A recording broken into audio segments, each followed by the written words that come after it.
What's up, ladies? I hope you guys are doing well. I'm doing pretty good. It's been pretty rainy here this week, but I definitely appreciate it because yesterday was my off day from work, and I typically have my son who is now 8 months, and it was just a really sweet and easy day with just the two of us here cuddling on the couch and just hanging out.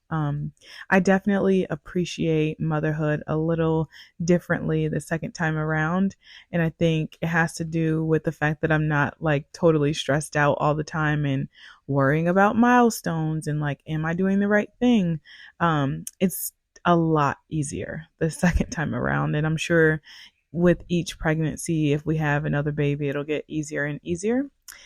There's just so much that I didn't know not to worry about with my first baby. And yeah, I'm just seeing it from a totally different world this time. So that actually leads me into the topic for today, which is still kind of in line with what we've been talking about as far as preparing for your first baby.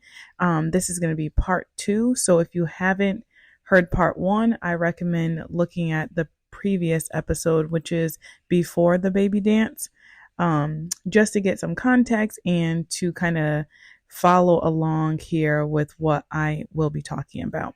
So today we're going to be talking about the next, I think, most important thing, which is really preparing yourself mentally, spiritually, emotionally for this journey and thinking about getting ready for pregnancy and birth and your first baby.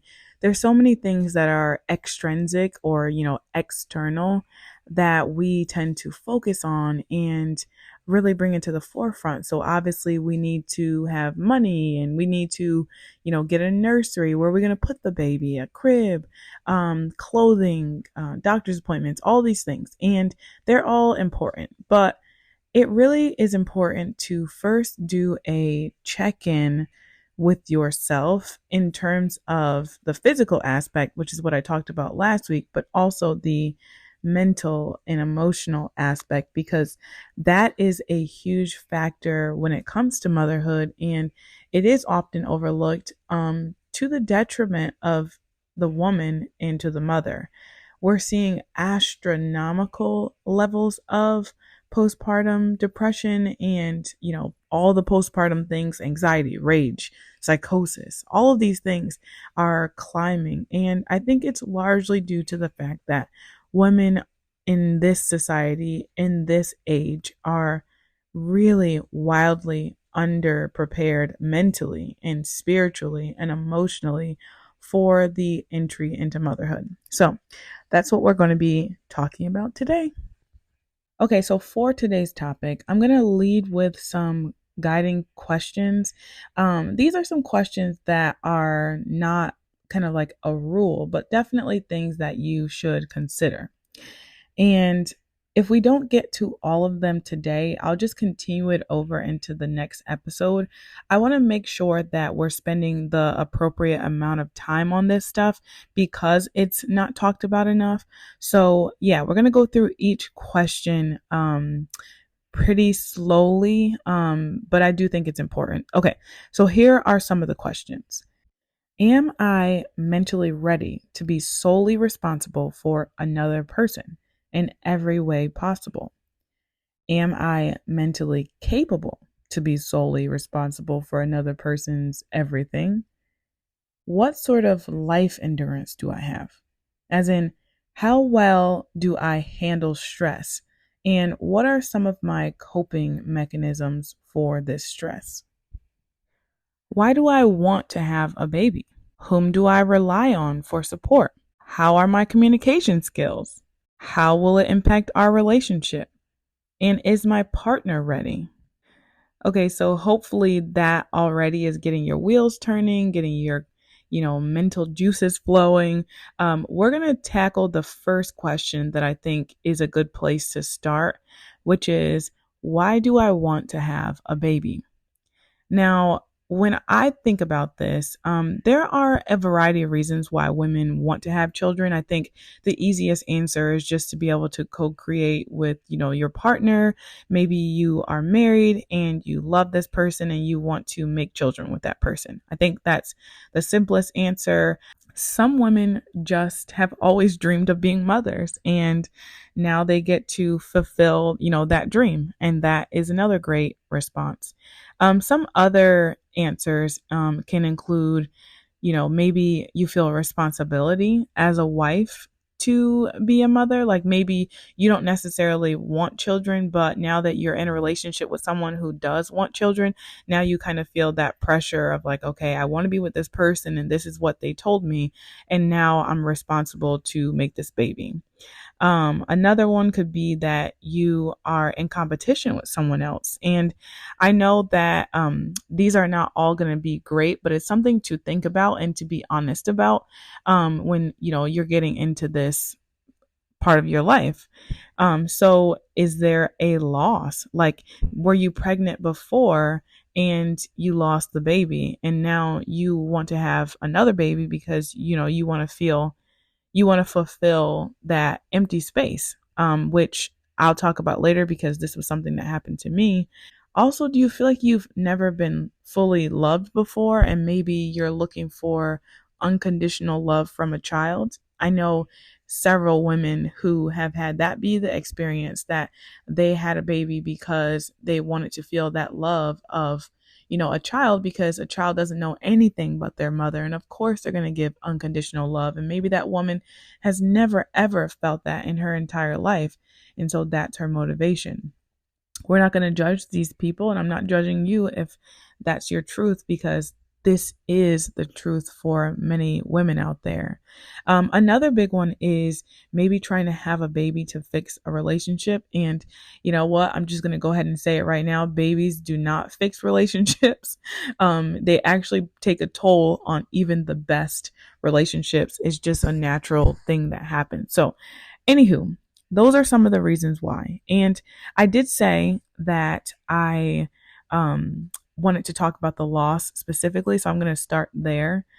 When I was pregnant the first time, and you will know this if you've listened to previous episodes, that my very first baby we lost at 6 weeks. Now, in the conception of this child, it was kind of like a night of passion. So I didn't really necessarily like yearn for this child. We didn't plan for it ahead of time. It was just something that happened, and I didn't know that it was a possibility, of course. And we were excited when we found out. But when I lost that baby, it was absolutely devastating. And if you're a woman out there who has experienced pregnancy loss, miscarriage, stillbirth, any of those things, I just extend absolute love to you and an air hug, because I totally get it and it is debilitating. Now, with that being said, once I lost the baby, I became kind of obsessed with the idea of trying again. And I know from being a part of the infertility community that it can become all consuming if you, for one, maybe can't get pregnant, because that can be, a lot of women's realities, or you got pregnant and lost the baby. It's just kind of like a natural thing that you're just going to keep trying and obsessing and thinking about it, because you want it. Like it becomes even more important to you. And so it can become kind of an obsession. And that's something to think about with, what we're doing with this kind of mental check-in is this my reasoning for wanting another baby? If that's the case, or if you're, not able to get pregnant, is it becoming kind of an obsession because you just want to have a baby? And I don't think that there's anything wrong with that. It's just something to think about, because when you inevitably, because I'm believing that you will, when you inevitably do get that baby, you just want to make sure that you really wanted the baby, because there is the product and the life that comes along with trying for it. I know, like, once I got pregnant and then had the baby, there was this moment, and again, this is just my truth. This may not be true for others, where I'm like, okay, I have her now. And then I didn't really think much further, like past once I got the baby that I wanted.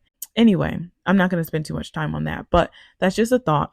Now, going along with some of the other reasons, like for unconditional love, in competition with someone, feeling pressure from your spouse, these are not great reasons, to be honest, to want a baby. And they definitely require some reflection and maybe some peeling apart of layers there. You don't want to go into motherhood with unrealistic expectations.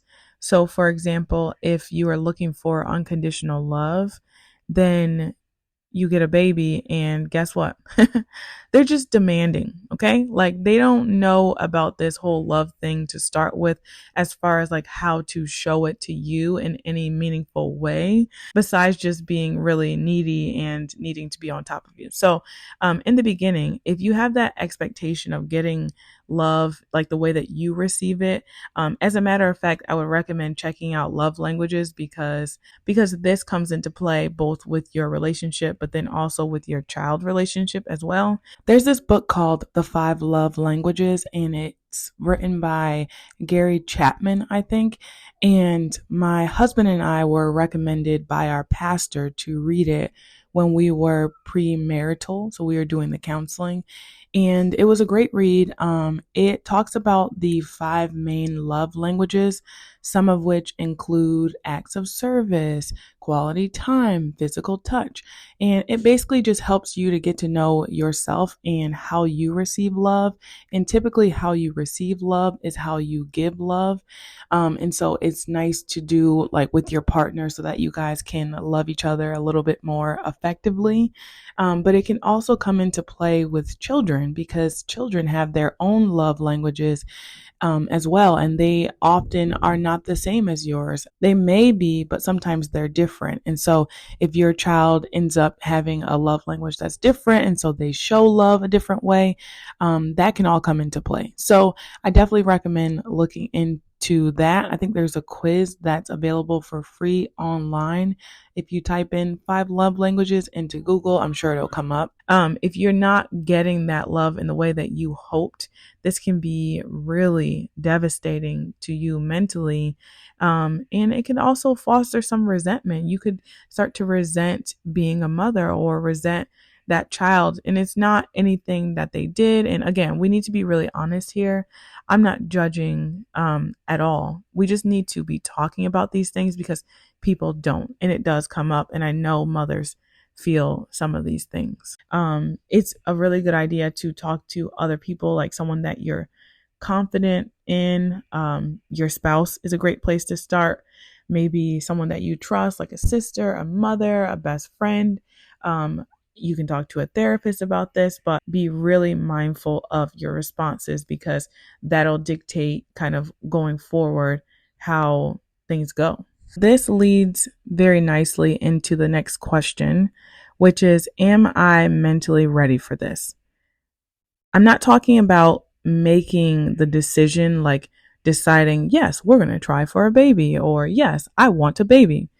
This is more about doing a true mental capacity check-in. Like, do you have a history of mental illness? Be honest.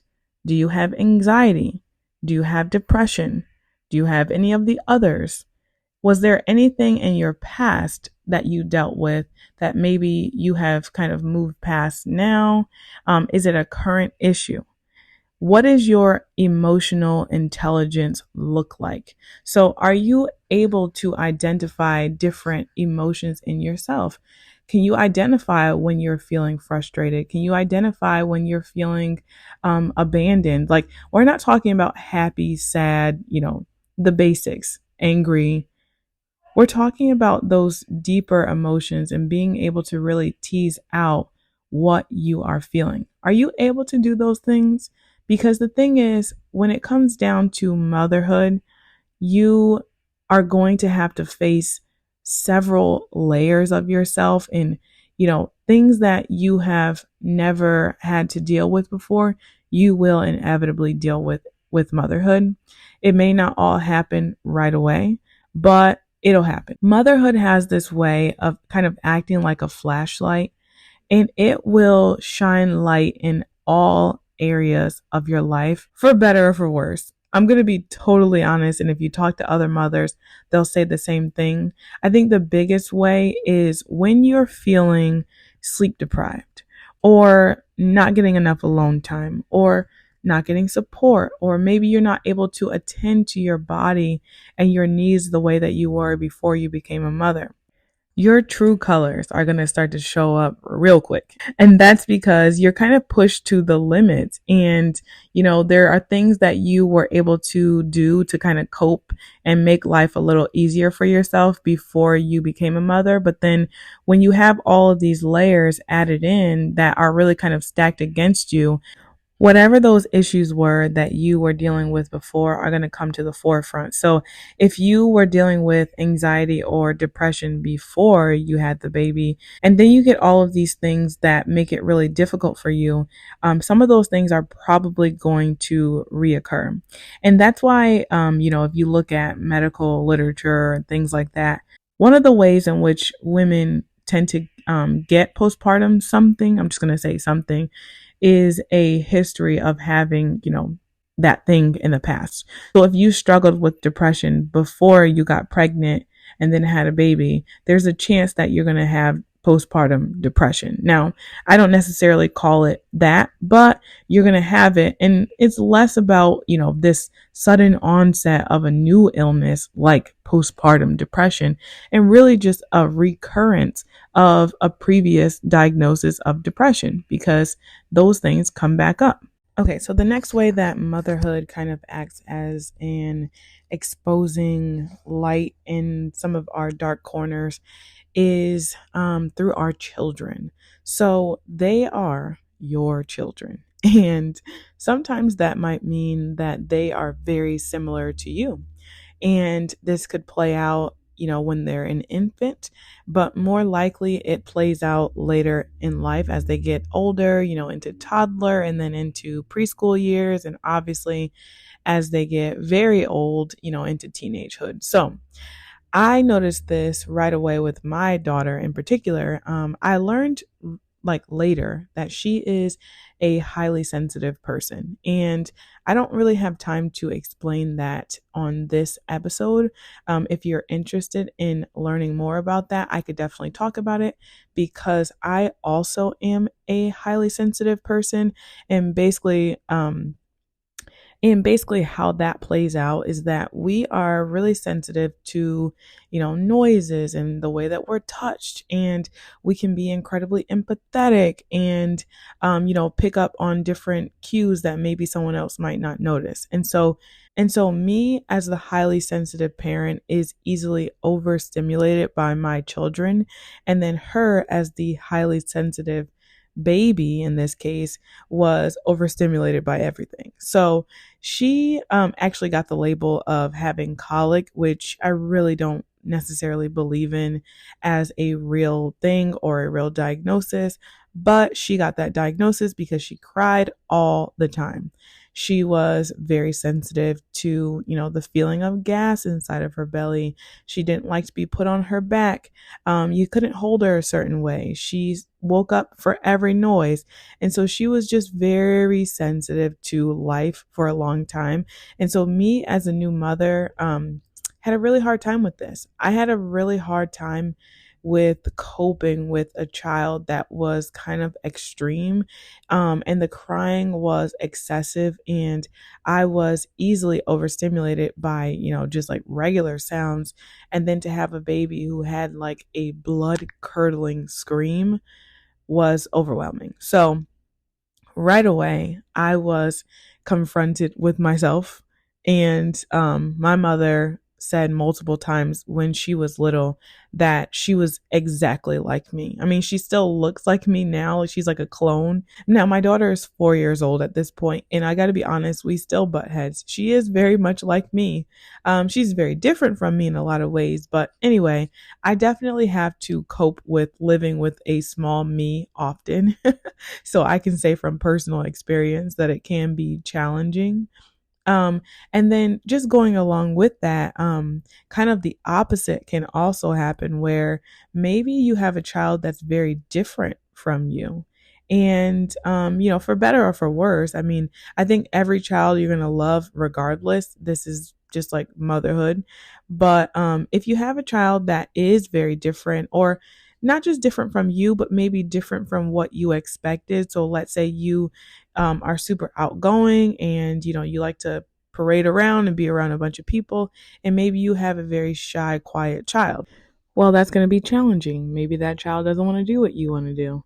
So yeah, another thing to consider, separate from just the child, I don't want to call them problems, but the differences and things that come up with the personality of your children, is that you're going to be faced with a lot of decisions for your child. So let's think about you as a person. Are you someone who is decisive or indecisive? Do you find that you often need a lot of feedback or input or, research before you make any decision?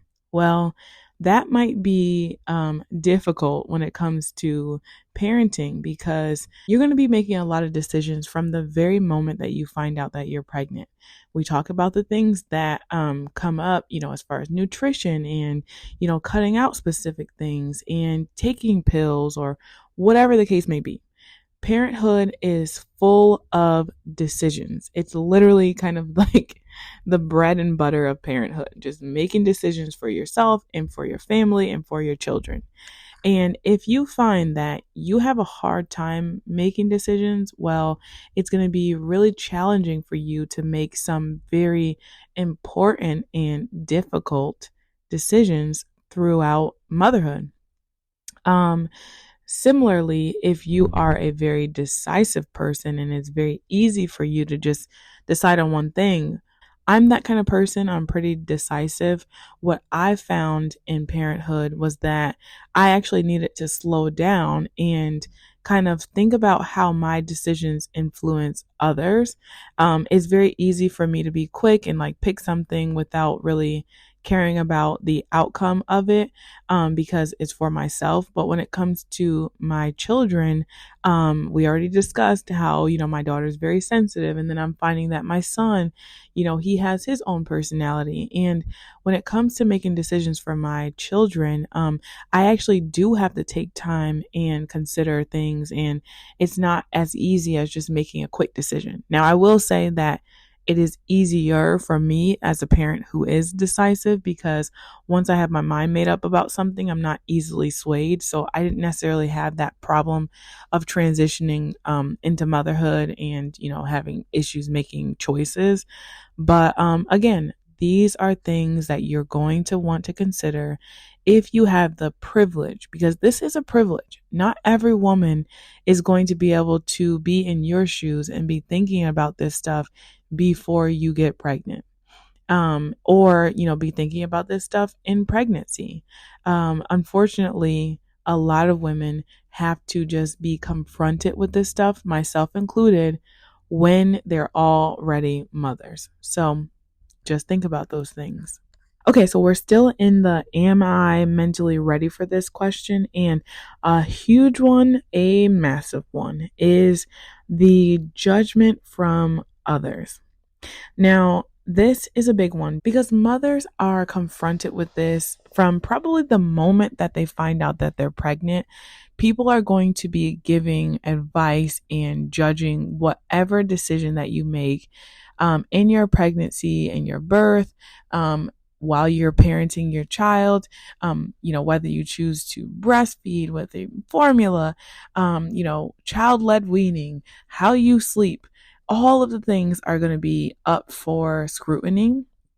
And, even the best kept secrets within motherhood, as far as like, people who are pretty private people have to deal with this, is just kind of like an inevitable problem that is in motherhood. Now, if you are someone who does not do well with judgment, well, I hate to break it to you, but welcome to judgment land. This is not Planet Fitness. This is a judgment full zone. And yeah, this is one that I think gets a lot of women because you don't even necessarily, it's nothing that you can prepare for. And a lot of women don't really deal with it or know about it until they are in it. And at that point, they're just trying to survive. I mean, especially if this is the first time you're doing this, you're just trying to keep your baby alive and you're just trying to keep yourself alive and keep yourself afloat and kind of just figure all of this out. And then you have to deal with the judgments, that come from family members and random strangers at Walmart, like literally everyone. And again, I'm not trying to be fear mongering or scaring anyone out of it, but it's just something to consider if you have the privilege to think about this ahead of time. How are you going to handle the judgments of others? How do you currently handle the judgments of others? Are you someone that's not easily swayed? Do you find that you have to be a people pleaser? Do you feel like you do things so that people don't judge you or that you're not noticed or that you don't stand out? Because the thing is, when you become a mother, you are responsible for the well being of your child. And sometimes that's going to mean going against what other people think is appropriate. Like, I'll give an example. For my children, I don't really care about the gender roles in the way that people typically care about them, like in infancy specifically. I do believe in gender roles when we get older, and we can fight about that later. But I don't necessarily agree with specifically little girls. When I had my daughter, everyone was so excited for me because then I could put the bows on her, I could get her ears pierced, I could put her in dresses and pink and all of that stuff. And I was like, you know what? I'm just not going to do that. I'm just not going to make her into a baby doll. She is not a doll, she's a living person. And when she was born, we talked about her struggles. But when she got older and she was just being a baby and exploring things, and I just didn't want to dress her up. That was the first thing. And of course, I faced the judgments. Similarly, I didn't put her in really overly girly things like pink things all the time. Now, she had that stuff and she wore it, but it was just not something that I wanted to confine her to. And now, as she's gotten older, she is a very girly little girl. And I absolutely indulge her in all of that stuff. She loves glitter. She loves pink. Her favorite color is pink. She will let you know that. She loves dresses, anything girly. That is her jam. And we are going to get all of the pink girly stuff because she's asked for it and she wants it. And that's what I'm going to do for her. I'm going to give her the things that she loves and she wants, as long as they're not harmful to her and as long as it's not like me spoiling her, right? Although there's something to be said for children. I don't think that you can spoil a baby or, an infant. There's just no way to spoil them. They want to be held and they deserve it. But I digress. The point is, you're going to be facing some judgment from others in this walk through motherhood. And if you're the type of person that is not mentally capable of handling that, motherhood is going to be challenging for you. Okay, so here's my recommendation. After I've scared the crap out of you and said all the ways that you're not ready, I am going to say this. You can still be a wonderful mother. There's no doubt in my mind that if you're listening to something like this and learning as much as you can and preparing for motherhood in advance, you're going to be a great mom. Don't ever doubt yourself. But what I would recommend doing to set yourself off on the right foot is to work out the problem areas ahead of time. First, you need to be able to identify what they are. If you're someone who has anxiety, if you're someone who has dealt with depression, if you're someone who is a people pleaser, whatever those things are, you want to be mindful of those now and kind of start to think about how you deal with these issues now. And if you need to start to find healthy coping mechanisms and ways in which you can kind of heal those things before you get pregnant and before you become a mother, it's going to set you off on a better start to this, because I would hate for you to have to figure all of this stuff out through all the other things that come with motherhood.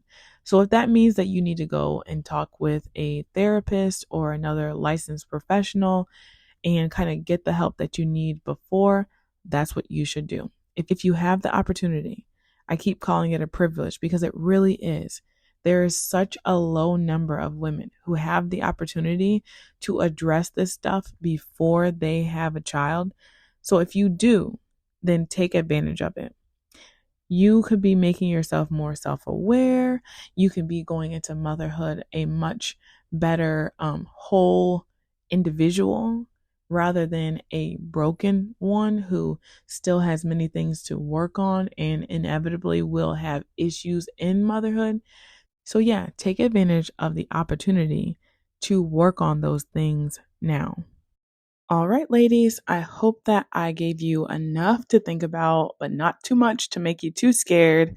I'm going to be talking more about this in the next episode. I think I'm going to dive more into kind of the coping skills and some of the things that I've learned along the way in this journey to really help you guys out, hopefully. We'll also talk about kind of the partner and how they play a role and kind of getting prepared with them, because this is definitely a two-person game that we're playing. Let me know what you guys are thinking and like any questions or concerns or comments that you have. This is a new podcast and I want to get feedback as often as I can to make it more helpful and entertaining for y'all.